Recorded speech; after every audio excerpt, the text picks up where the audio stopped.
Leave today, you old hag, and take all your belongings with you. They're just cluttering up the house. Jessica gestured dismissively, and as irritation set in, Jerry interjected, Listen, don't leave a single piece of trash behind. That was the final straw for me. Sighing, I muttered in response, Okay. Turning my back on them, I pondered their defiance. Why are they so adamant about this? Normally, when caught, people apologize, yet they're telling me to leave so they can live together. It's absurd. They spout things that suit them, but do they not realize I have incriminating evidence against them? If that's their stance, I don't mind. They can enjoy themselves while they can. I'll focus on preparing my revenge. Smirking to myself, I headed to my room. I am Rebecca Golden, married to Jerry for nearly 22 years. At 49, I work from home in design, while Jerry, 3 years my senior, thrives as a systems engineer. Our 21-year-old son, Eric, is a respectable college student. On the surface, it seems like a happy family, but the reality is different.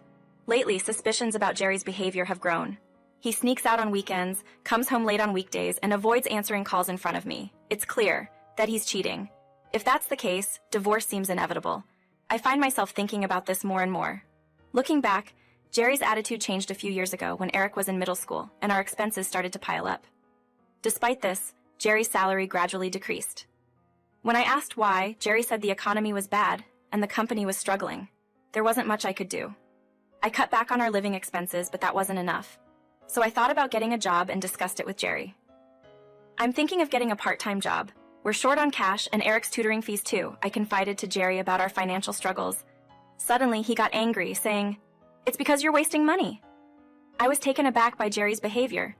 Even though we had argued before, this was completely different. Feeling something was off, I retorted, I don't waste money, so you're just a loser, huh? Everyone's so incompetent. He continued complaining about everyone at his company, how they couldn't do their jobs right, and how he had to help with sales. In the end, frustrated, I gave up on discussing the matter with him. Then, a former colleague from the company I worked at before our marriage, who had recently started her own business, contacted me asking for help. It had been over a decade since I left that job, but I couldn't miss this opportunity. I eagerly accepted her offer, officially informing Jerry. He barely listened, showing little interest. Nevertheless, I continued my work with pride. Then, on a certain weekday, while I was working, Eric unexpectedly came home saying, I'm home, what's up? Why are you home at this hour? It was just past noon. At that time, Eric should have been in middle school, attending classes until the evening and then engaging in club activities. There was no way he should be home now. Didn't I tell you today's the start of midterms? I suddenly remembered, looking at the calendar with tests marked on it. I forgot. I'll get lunch ready right away. I hurried to prepare lunch. From behind me, Eric asked, Mom, were you working? Your laptop is out, and there are all these documents. Eric pointed at my work documents and laptop left on the living room table. Oh, sorry, I'll clean it up right away. No, it's okay, you can do it later, but there's something I want to talk to you about. Eric ran to his room and soon returned with his tablet. I'm making a game. I want to be an engineer like Dad. Eric showed me the game he had been creating on his tablet. It wasn't as polished as commercial games, but it was impressive nonetheless. That's amazing! I want to go to a vocational school. Do you think Dad would agree? If you show him this, I'm sure he'll support you. I wholeheartedly supported Eric, but our hopes were soon shattered when Jerry saw Eric's game. He harshly criticized it, saying, This is a joke, right? It's useless. I could make this in 13 minutes. Jerry laughed mockingly. I was furious at his reaction. To a system engineer like Jerry, Eric's game might seem like child's play, but offering professional advice is one thing, and mocking it is unacceptable. As I was about to complain, Jerry continued to Eric, If you have time to play around like this, you should be studying more. Think before you speak. When I interjected, Jerry got annoyed. What? You have a problem with my parenting? Yes, I do. You should respect our son's independence more. Usually, it's the wife's job to educate the kids. If you did your job right, we wouldn't be having this issue. Jerry raised his voice and I clammed up. It was useless to argue with him. I had to help Eric myself. In the end, I just listened to Jerry's complaints in silence. The next day, when Jerry was not around, I said to Eric, Eric, I'll buy you a computer for your game development studies. Really? Yes, if your dad says anything, I'll say it's for my work. With this, I bought an expensive desktop computer for Eric, paying for it myself. Jerry looked skeptical, but I asserted it was for my work. This incident gradually strained the relationship between Jerry and me. I've been contemplating divorce, but it's not easy to bring it up because of Eric. These days, I've been feeling quite unsettled. On the other hand, Eric went off to college. He said he wanted to study his specialty in college and thought his dad wouldn't object. Eric had grown up to be quite clever. Maybe I can manage even if we get divorced.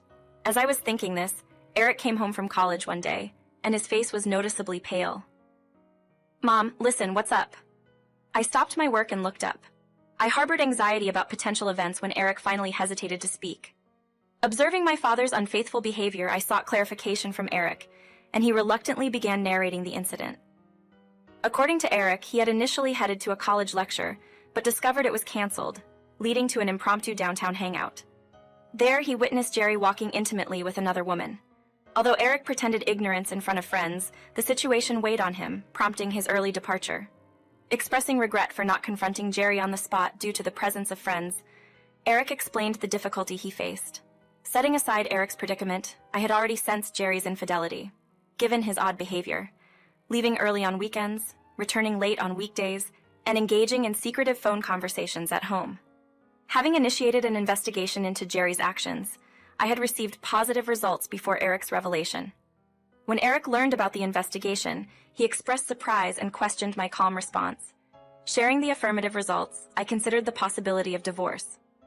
Eric, supportive of my decision, refrained from interference, making the situation more manageable. Although I intended to confront Jerry that night, he did not return. His reappearance on a subsequent Sunday, accompanied by a new woman, revealed her as his mistress, Jessica. Jessica's insincere greeting fueled my anger, and Jerry callously announced their divorce plans, demeaning me in the process. Responding sarcastically, I was met with Jessica's disdain, who promptly handed me divorce papers, vowing to seek alimony from both of us. As I reluctantly signed the papers, Jessica insisted on an immediate departure, mocking my belongings as clutter. Frustrated by their audacity, I decided to leave, plotting my revenge against their defiance and arrogance. In contemplation, I pondered their lack of remorse and questioned their boldness in wanting to live together openly. Despite their disregard, I vowed to channel my energy into plotting a calculated retaliation. With a smirk, I retreated to my room, ready to pack my belongings and focus on the preparations for the revenge that lay ahead. I contacted the junk removal service, having arranged for them to pick up the clutter. As I began packing, Eric returned home, and the distant sounds of Jerry and Eric conversing in the living room escalated into an argument about our father's infidelity. Once their discussion quieted, I peeked into the living room to find only Eric present. Curious, I inquired about our father's whereabouts, and Eric disclosed that they had gone on a trip together, deeming their actions ridiculous. Eric stomped his foot in frustration.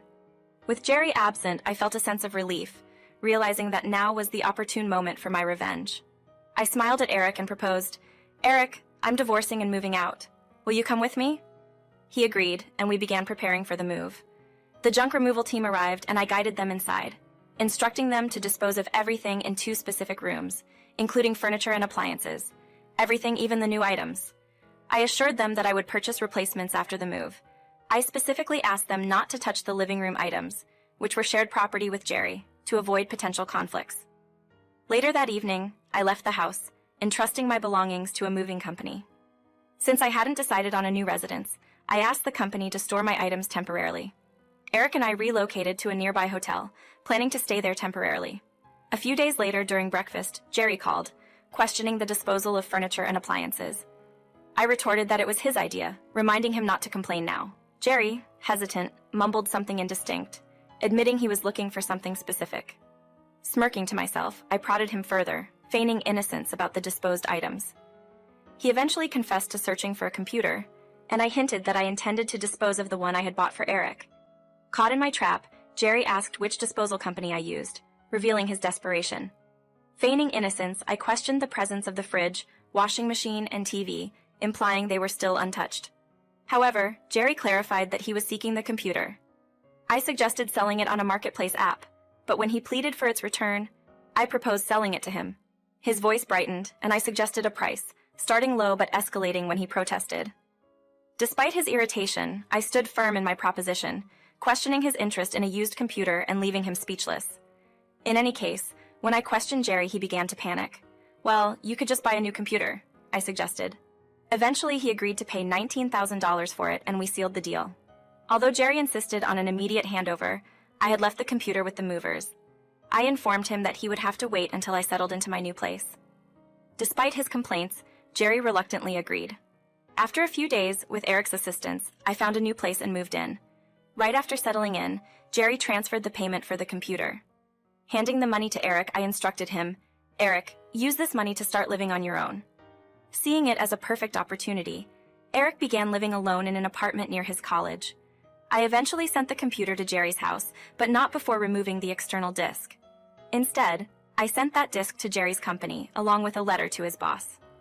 Shortly after, I received a call from Jerry's boss, asking me to visit the company on a specified day. At Jerry's company, I announced my name at the reception and waited. A man slightly older than me, Mr. Peter, the department head, appeared. "Hello, I'm Peter. Are you Mrs. Rebecca, the one who sent the letter?" he asked. Thanking him for his time, I followed him to his office, where a somber-looking Jerry was seated on a sofa. "Why are you here, Rebecca?" Jerry exclaimed, standing up suddenly. "I'm here for my revenge," I said, smiling as Jerry turned pale. Mr. Peter intervened, suggesting we begin our discussion. Jerry sat down sweating as Mr. Peter placed the external disk I sent on the table. Mr. Peter asked Jerry about the content of the disk. "I don't know what this is about, but it was sent by your ex-wife. Moreover, it contains our company's client data," Mr. Peter said, giving Jerry a stern look. Jerry stammered out an excuse, claiming it must have gotten mixed in by accident.